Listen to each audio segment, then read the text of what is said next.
Joe Douglas has added a ton of talent to this roster, but Jet fans want more. Could Jessie Bates be coming to New York? Jets!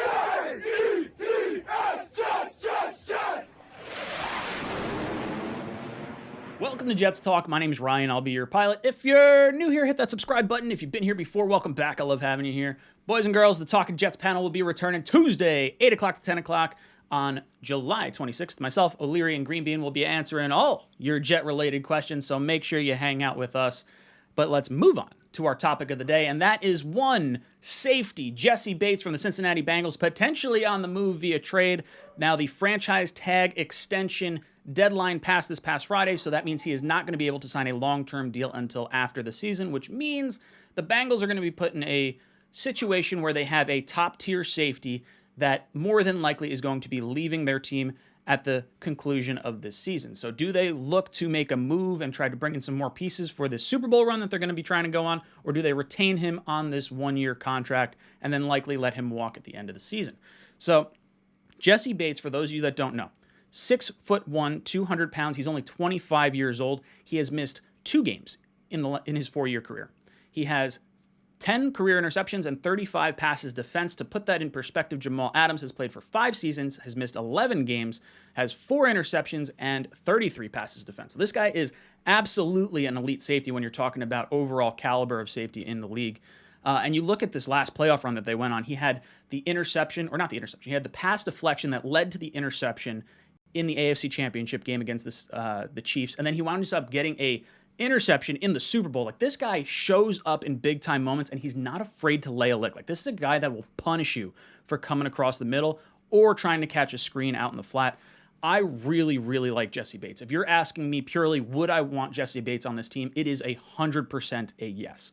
Now, the Bengals did tag him with the franchise tag, so he's playing on a 1-year, $12.9 million contract. That would put him 10th on the overall big list in terms of highest paid safeties in the league. Now, Minkah Fitzpatrick, his division rival on the Pittsburgh Steelers, signed a 4-year, $73.6 million deal with $36 million guaranteed. Now, that's got Jessie Bates a little salty because the Bengals only offered him $4 million more guaranteed over the duration of his contract than what the franchise tag was already guaranteeing him for this year. And the Bengals are notorious for kind of being one of those organizations that don't want to spend a lot of money on players. They only really guarantee money beyond the first year when it's a quarterback, not necessarily other positions. And that could be reasons why CJ Uzomah and Carl Lawson wound up leaving their team respectively and joining us. So something to kind of keep your eye on. Now, if you're Joe Douglas, would you consider making this move? You drafted Ashton Davis 3 drafts ago now. In the 3rd round. You bring back LaMarcus Joyner after he wasn't able to play for us last year due to injury. Marcus May last year was going into the final year of his contract, or had his contract expire, went on and Joe Douglas franchise tagged him for the year, and Joe Douglas offered him less money than his franchise tag to come back on a long-term deal.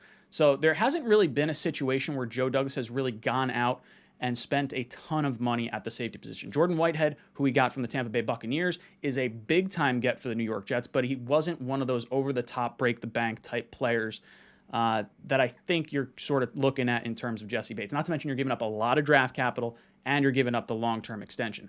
So if it were me and I was looking at this whole situation from the outside, which I am, I would say I want to see this year play out. Let's see what Ashton Davis can do in this year with a vastly improved secondary. I mean, you got DJ Reed, Sauce Gardner, and Jordan Whitehead all in one offseason.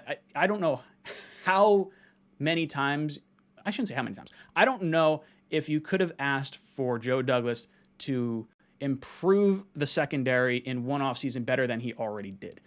So I'd like to see, how does LaMarcus Joyner respond after the injury? How does Ashton Davis respond in year 3? Does he really make that next step? Because I would love to retain the guys in-house and hold on to our draft capital to help our young quarterback in next year's draft. Not to mention, more than likely, Bates is going to wind up hitting free agency at the end of this year. We said Carl Lawson, Uzomah already on our team. Maybe there's a situation where he wants to come over to the New York Jets at just 26 years old. We'll have a better idea then on where we stand contract-wise with a few of our own players. Quinnen Williams going to be up for a contract extension as well, so maybe they decide, hey, maybe we don't give the defensive lineman the contract extension, and maybe we decide to look towards the safety position as well. So I don't know. It's an interesting situation. I would probably sit put and wait and see how our guys perform and give them the opportunity to really further their career with the New York Jets before going outside the organization. But let me know your thoughts in the comment section down below. Do you think that Jessie Bates is worth it? Should we make the trade? Do you want to give up a ton of picks? What would you be willing to give up to get Jessie Bates? Let me know in the comment section down below. And as always, go Jets.